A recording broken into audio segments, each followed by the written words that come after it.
my homie comes up to me and he asks, he just said, where do you live, dog? He's like, where do you live? And this is like, that's the thing. Here's the thing.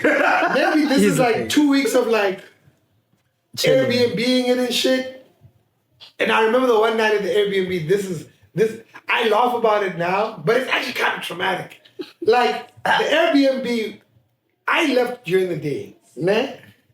And when I got back, they told me, all the bunk beds are sold out. And I was like, I looked outside, I was like, you guys got a courtyard, right? They're like, yeah. I'm like, give me the sponges. I'm gonna crash there. Don't worry.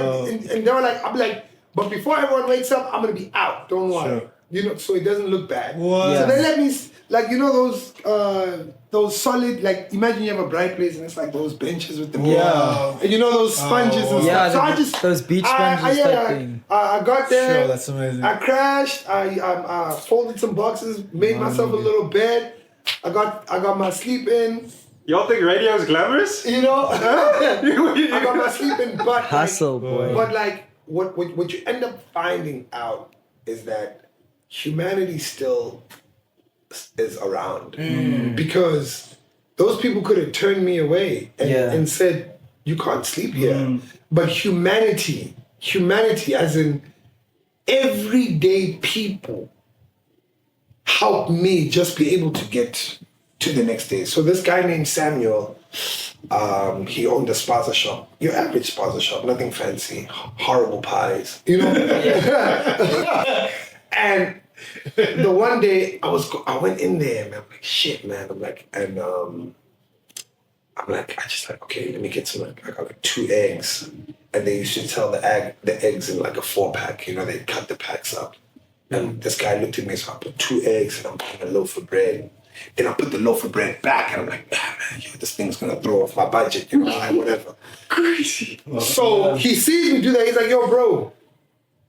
And he said this, he says, bro, I see you walk past here every day, because I used to chill at a coffee shop called Nerona in Observatory. Oh, yes. The 13 Rand coffee. And he said, I see you walk past here every time and you always sit at this one restaurant.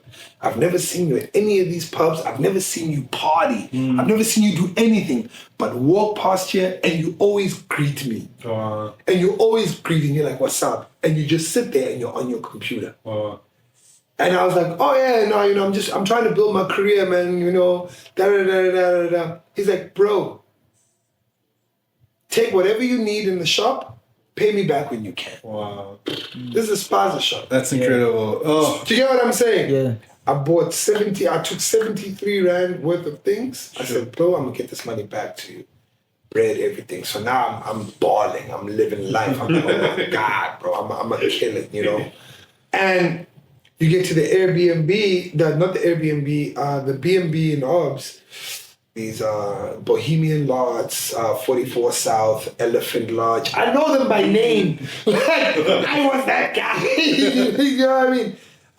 And the people are like, oh no, it's K. K, go grab a shower, bro.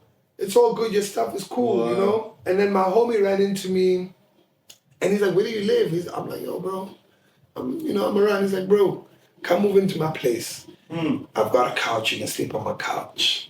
And he gave me a box and I put all my clothes in that box. And for a year, my man didn't make me pay rent. Sure. He didn't do nothing, but he understood. Like he came to my radio show at UCT and I interviewed him. And he said, you're a different guy. Like you are different. I've seen people in the industry and you're just different. And later on, I was like, yo, bro, and you let me crash on this couch for a year.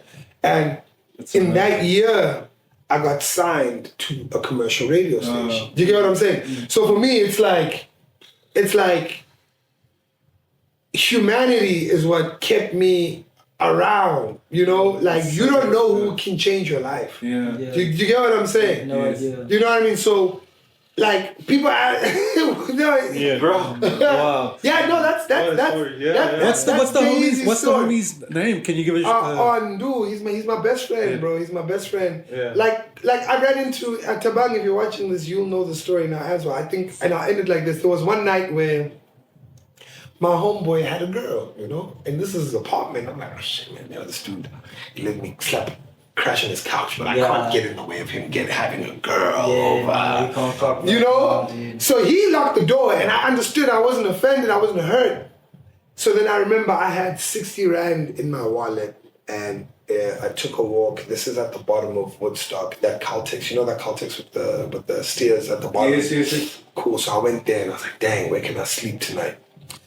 And there happened to be like one of those beaten up taxis. And I'm like, yo, how much for a ride to UCT? He's like, 40 Rand.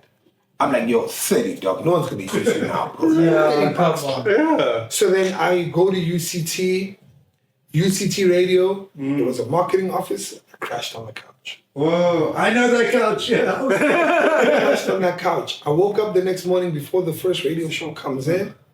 I left there. I went to the bathroom. I washed myself in the sink at the campus because it was a Sunday morning. I knew that no one's going to be on campus. I washed myself, and I started walking down to get to Main Road so that I can take a slow walk back to Woodstock, and hopefully maybe the girl he was with, they've left or whatnot. But now I haven't ate, and I ran into a homie of mine, Tabang, randomly. I was like, yo, man, listen, bro, I'm just headed over to Woodstock, but yo, can you spot me something? I just want to grab a bite. And he's like, dog, here's $200. Wow. Cool. Wow. You know what I mean? And it's like people who see something in you, who are assisting you to unlock that thing. Because you're not going to give me money unless you believe in in who I am and what I'm trying to achieve. Do you get what I'm saying? 100%. So when I sit and I talk to you guys at masterclass, I think I'm obligated to extend a hand to anyone else who's attempting to pursue a dream, is because of the number of hands that have been extended to me. Facts. Do you hear what I'm saying? Yeah. That's powerful. So it's like, okay, cool. You want knowledge and skill? Here we go. This is what you need to do. You know, like, and I know that, and I think the misconception is because you're in entertainment, you come across as this person who's out of reach and who's inaccessible. And the problem is, when I started learning about the entertainment industry, I made it a point that I don't want to be that. I want to be able to run into you guys and you're like, yo, Kay, what do you think of this? I'm like, yo, dog, I think this is dope, but if you look at it like this, because that's what I wish I had.